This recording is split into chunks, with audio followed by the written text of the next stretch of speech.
Hello छात्र अध्यापक एवं छात्र अध्यापिकाओं।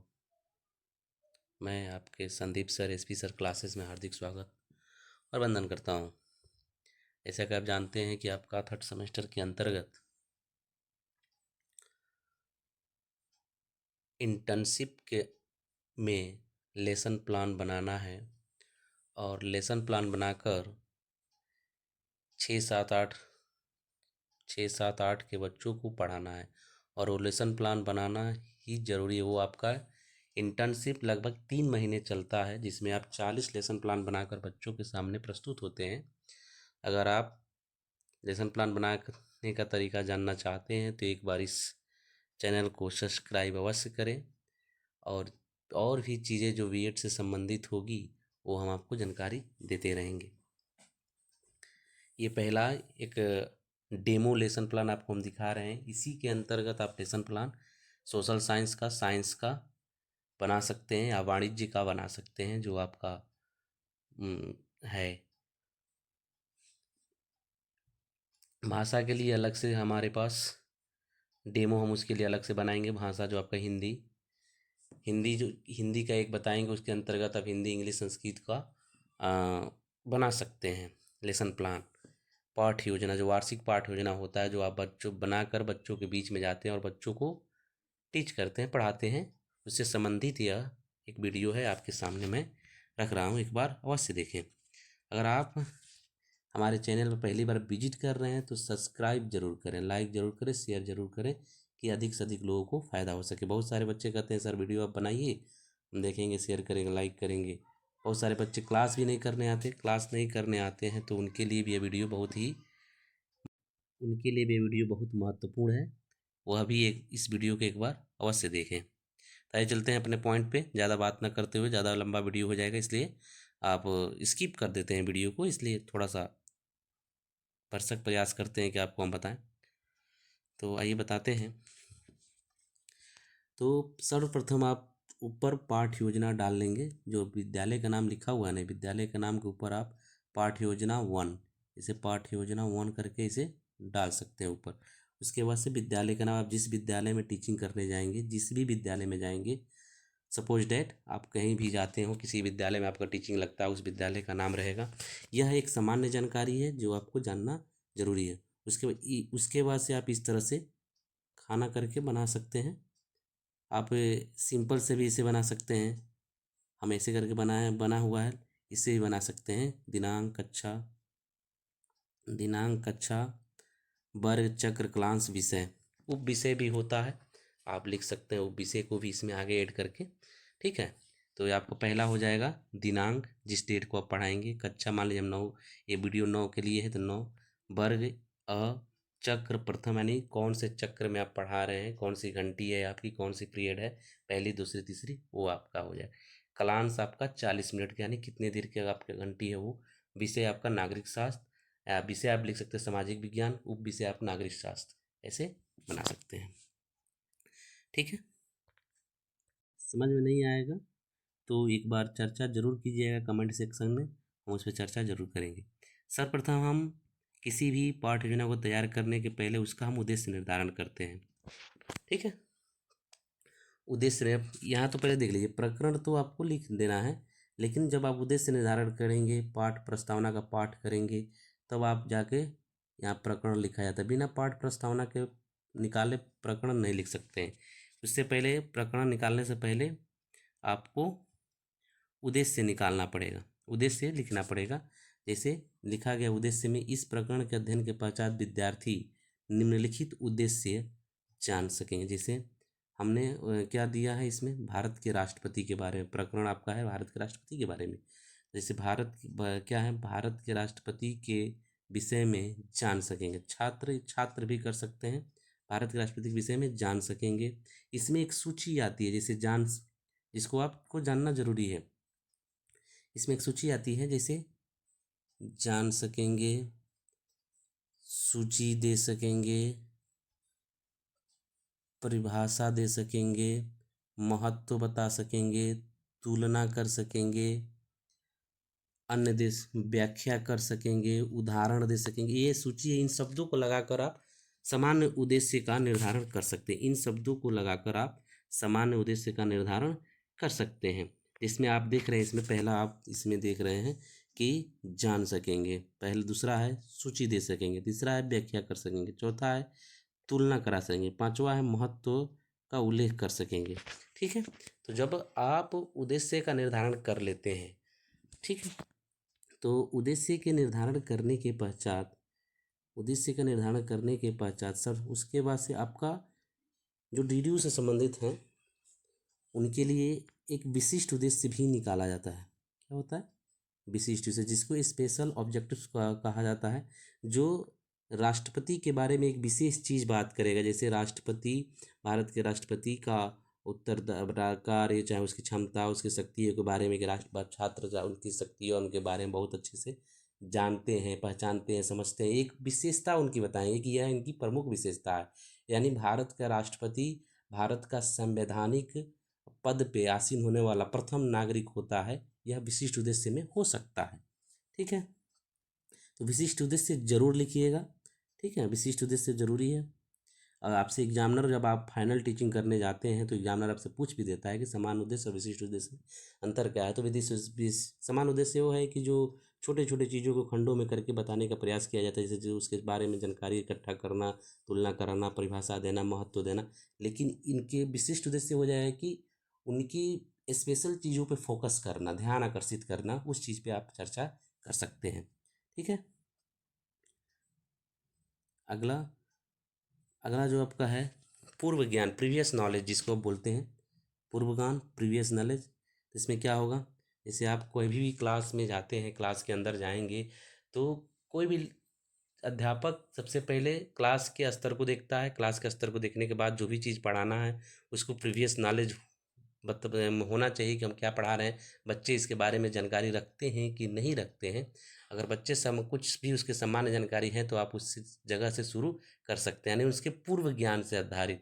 अर्थात राष्ट्रपति, हम इसमें आपको बता रहे हैं भारत के राष्ट्रपति के विषय में सामान्य जानकारी रखते हैं, यानी 6, 7, 8 जो 9 के बच्चे होंगे वो राष्ट्रपति के बारे में सामान्य जानकारी क्या है, रखते होंगे। अगर सामान्य जानकारी रखते हैं तो आप उस पर आगे बढ़ सकते हैं। फिर सहायक उपकरण, सहायक उपकरण में आप क्या ले जा सकते हैं। सहायक उपकरण में बच्चे बहुत सारे लोग चाक, डस्टर, पेंसिल से लिख देते, नहीं ऐसा कुछ नहीं होगा। आप उससे संबंधित चार्ट पेपर, रेखा चित्र माध्यम और जो भी चीज़ें हो सकता है राष्ट्रपति को, मैं उससे उससे संबंधित फोटो, जैसे उससे संबंधित बहुत सारे साधन जो हो जाएंगे, जो आप उसको समझाने का प्रयास कर सकें, बच्चों को समझाने का प्रयास कर सके, वो सारी चीज़ों को क्या कर सकते हैं, सहायक उपकरण में प्रयोग कर सकते हैं। चार्ट और डस्टर नहीं होता है सहायक उपकरण। ठीक है,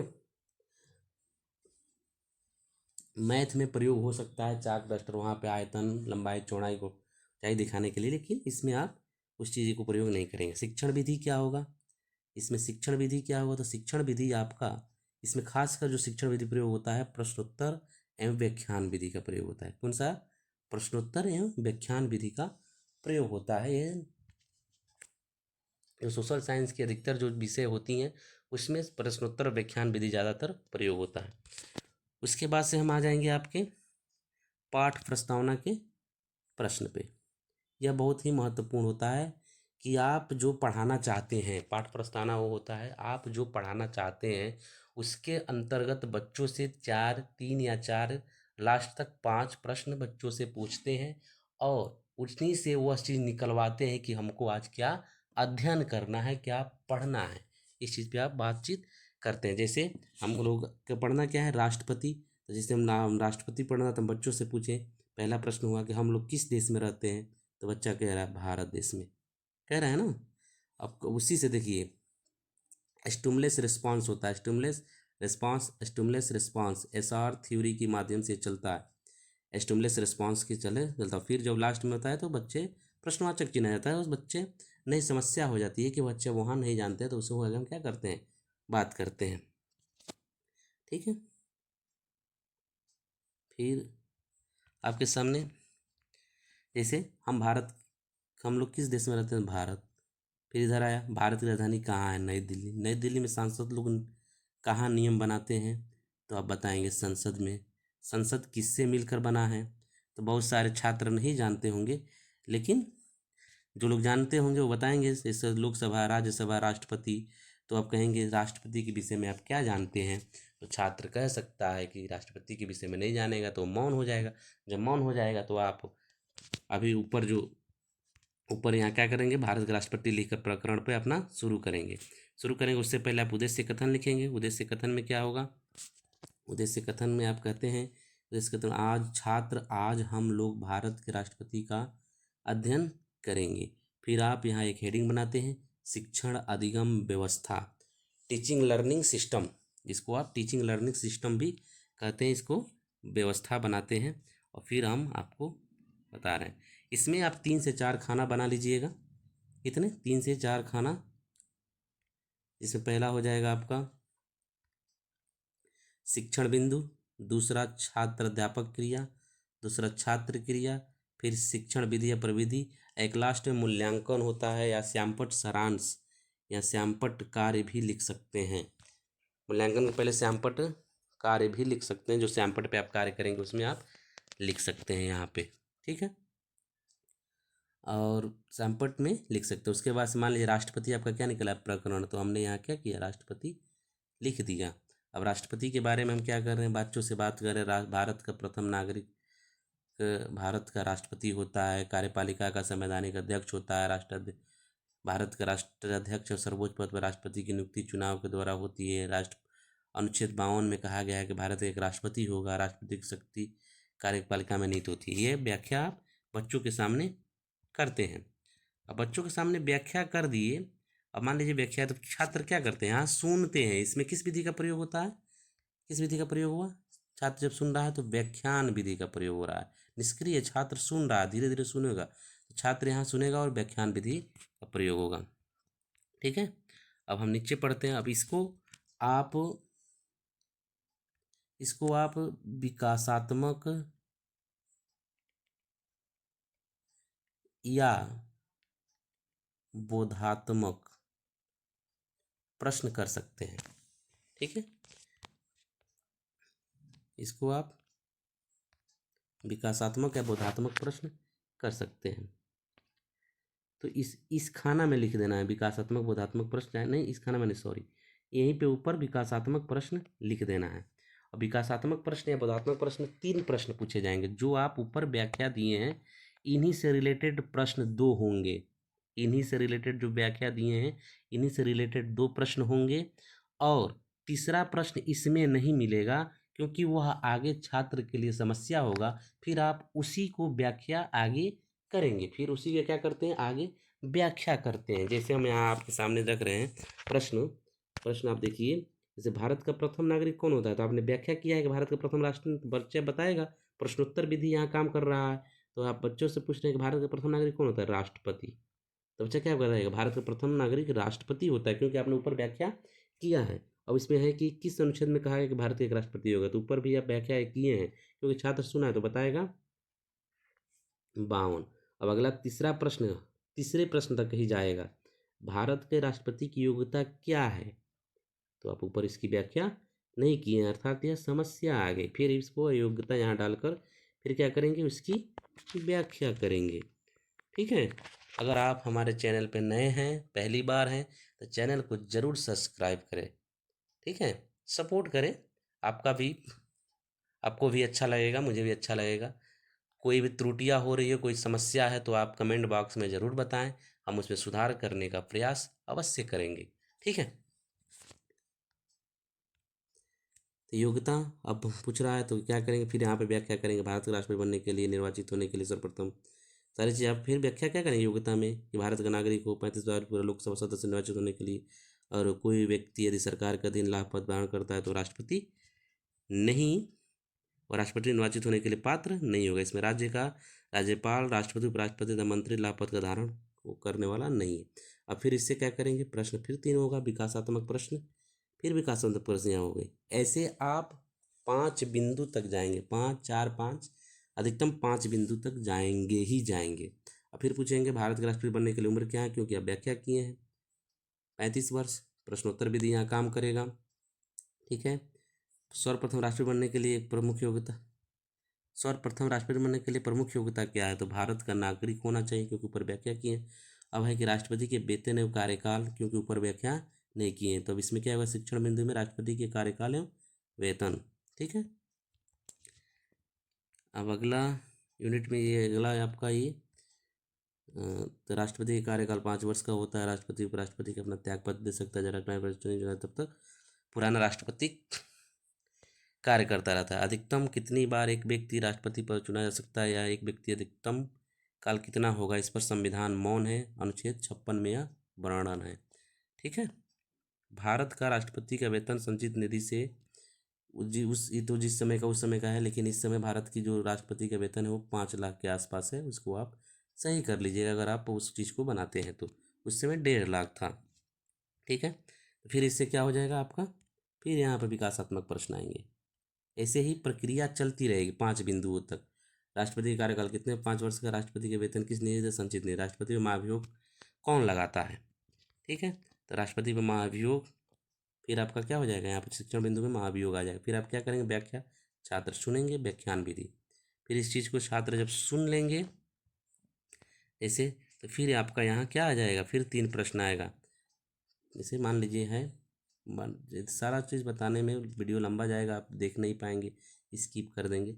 राष्ट्रपति द्वारा संविधान के प्रावधानों के उल्लंघन पर संसद के किसी भी सदन द्वारा उसमें अभियोग लगाया जा सकता है, परंतु इसके लिए आवश्यक है कि 14 दिन पहले लिखित सूचना दी जाए, जिस पर उस सदन के 1/4 सदस्य के हस्ताक्षर हो। संसद के उस सदन जिसमें महाभियोग का प्रस्ताव पेश है, उसे 2/3 सदस्यों द्वारा पारित कर देने पर प्रस्ताव दूसरे सदन में जाएगा। जब दूसरे सदन में राष्ट्रपति पर लगाए गए आरोपों की जांच करेगा या कराएगा, तो ऐसी जांच राष्ट्रपति पर लगाए गए आरोप को जांच करेगा। अगर सही पाया जाता है तो राष्ट्रपति को क्या होगा? अपने पद से इस्तीफा देना पड़ता है। ठीक है। राष्ट्रपति पर महाभियोग क्यों लगाया जाता है?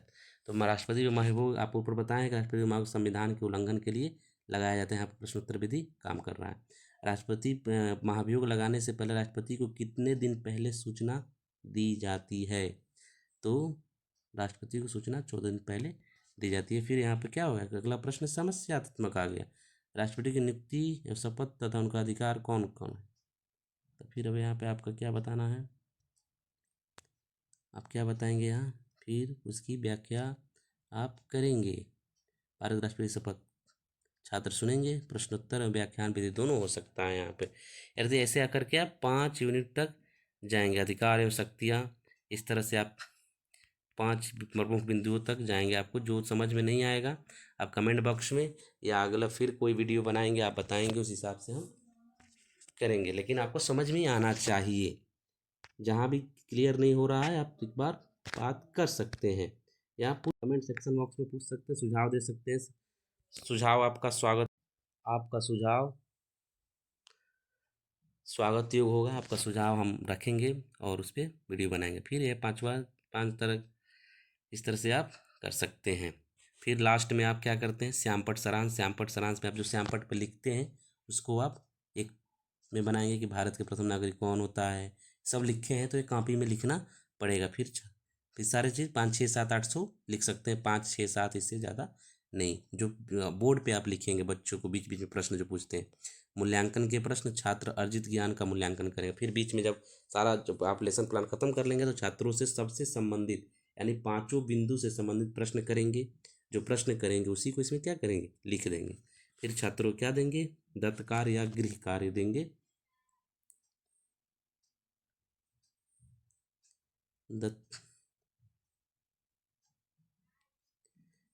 इसको श्यामपट्ट सारांश 5-6 कर सकते हैं। फिर आप मूल्यांकन के प्रश्न जो आप बच्चों से पूछते हैं उसको 5-6 अर्जित किया बच्चा, मतलब इस पढ़ाए हुए हमारे लेसन प्लान में बच्चे ने जो ज्ञान अर्जित किया उसके बारे में आप 2-4 मिनट में बच्चों से बातचीत करके पूछ सकते हैं। फिर आप क्या करते हैं? लास्ट में दत्त कार्य या गृह कार्य भी इसको बोलते हैं, उससे संबंधित 2-3 गृह कार्य दे देंगे, बच्चे लिख कराएंगे। फिर अगले दिन आप उस पर बातचीत कर सकते हैं। ठीक है। आपको ये वीडियो कैसा लगा एक बार अपना सुझाव कमेंट बॉक्स में ज़रूर दें।